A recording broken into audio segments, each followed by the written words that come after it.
Welcome back everybody, I'm glad to see you. This is me, lukemick here, and this is my review for the Rover.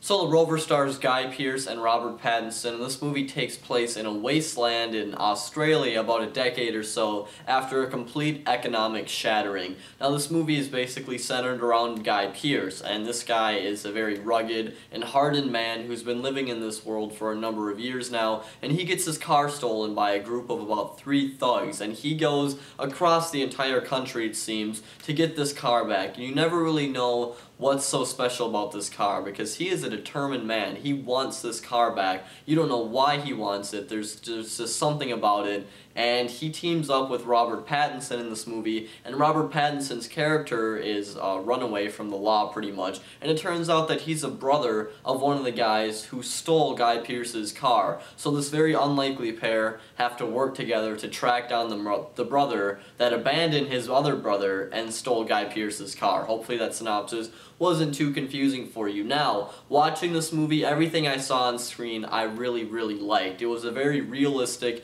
a very dank, a very violent world that these guys were living in, and it was just very realistic. I believed this place, and I believed its characters, and I was watching the movie, and every single gunfight, everything in this movie, the way everything is handled, and the way that these things go down is so realistic, and it's scary at times, because it's just so it's amazing how realistic they were able to make this movie. But the thing is, the whole time I was watching this movie, I was kind of wondering, I was like, you know, I understand that Guy Pearce wants his car back, but I was like, I don't know why he wants it back so bad. So the whole time I'm watching the movie, I liked everything, but I was kind of wondering, I was like, is this really going to be a good payoff? Am I going to like it that much by the end of the movie? And once we get to the end of this movie, the ending of this movie is incredible, by the way. I totally understood everything. It actually kind of relates to me somehow. I could really relate to Guy Pearce and his struggle to get his car back, and it was really touching, and the ending of this movie really made this whole entire thing come full circle and made this movie what it is, and it is an incredible film. It's amazing.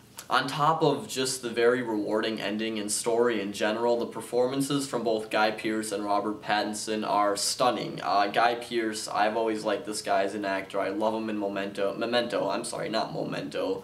Un momento, por favor. No, that was a joke. But Guy Pearce puts a very great performance in his filmography with this film, and Robert Pattinson in this movie, who you all know from Twilight, I actually never saw the Twilight movies, is very good in this movie. He gives a very strong performance. I always thought this guy had acting chops, even though I hadn't seen Twilight. There was just something about him where I kind of thought, you know, he probably is a good actor underneath, and if you watch this movie, you guys will see that he is actually a great actor. So, The Rover I thought was an incredible film. It was one of my favorites of the entire year. If you guys, if it's playing in your theaters anywhere near any of you who are watching this review, I recommend that you guys check it out, because I was very impressed with this movie. I'm going to give it 4.5 out of 5 stars. You guys, if you like this review, please rate and subscribe and comment, whatever you want to do. This is lukemick signing off, and I'll talk to you guys later.